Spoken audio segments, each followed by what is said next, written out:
Bună ziua, stăm de vorbă cu domnul Mircea Trifan, director general Funke Construct. Bună ziua!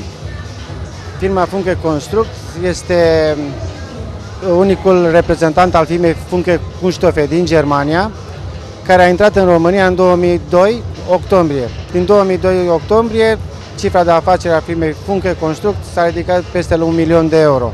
Acest profil a fost gândit și adus în România pentru că este un profil 100% produs numai în Germania și am dorit să aducem pe piața românească un produs de înaltă calitate. Domnul Veicu ne va prezenta câteva caracteristici ale profilului Funke. Bună ziua! Putem asigura producătorilor care lucrează cu noi o gamă completă de profile.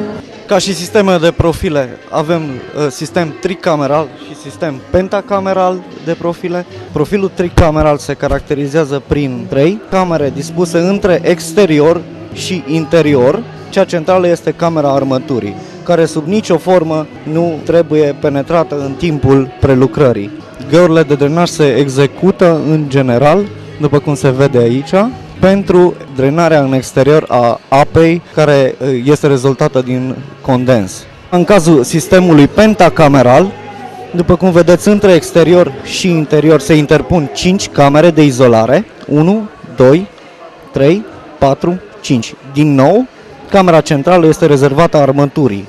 Ca și uși, avem uși cu deschidere interioară și uși cu deschidere exterioară. Sistemul de etanșare este foarte bine gândit. Etanșarea inferioară a sistemului este asigurată de perie și garnitură. În momentul în care ușa se închide, etanșarea se realizează pe această suprafață plană și pe garnitura de bătaie.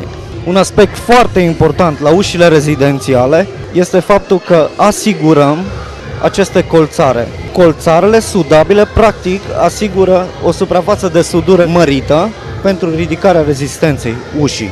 Un alt aspect important al sistemului de uși rezidențiale este armătura rectangulară. În cazul în care nu se folosește o armătură rectangulară, în momentul introducerii broaștei în canat, se întâmplă ca armătura să fie discontinuă, ceea ce periclitează rezistența canatului.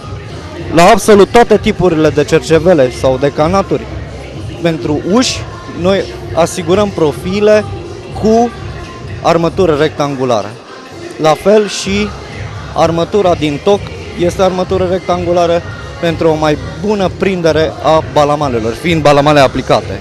Sunt reprezentantul firmei MTS Fentec din Germania și noi comercializăm utilaje pentru confecționat în plărie PVC, aluminiu și geam termopan. Astăzi suntem în 2008, prezenți pentru a 6-a oară sub numele de MTS Fentec. Utilajele noastre sunt produse în Germania și au o calitate 100% germană. Vă putem sta la dispoziție cu orice fel de utilaj, de la mașini simple până la mașini automate. Aici avem un fierăstrău de debitat la 2 capete cu discul de 400, o debitare hidropneumatică, poate să debiteze aluminiu și PVC. O mașină cu aducție automată de șuruburi pentru fixarea armăturii în profil. O mașină de sudat la un capăt, confecționată de firma KMV, pentru care noi suntem reprezentanți pentru sud-estul Europei. Este o mașină patentată. În stânga avem o masă pentru montat feroneria. Cu această masă, un muncitor poate să monteze în 3 minute o feronerie pe cercevea. Aici avem o mașină de sertizat. Este folosită în momentul în care vrem să dublăm sau să triplăm capacitatea de producție la o linie de aluminiu. O mașină de bavurat pe CNC este cea mai rapidă mașină de bavurat. Este o mașină care se deplasează în linie pe pânză magnetică. Această operațiune durează în jur de 16 secunde pe fiecare colț.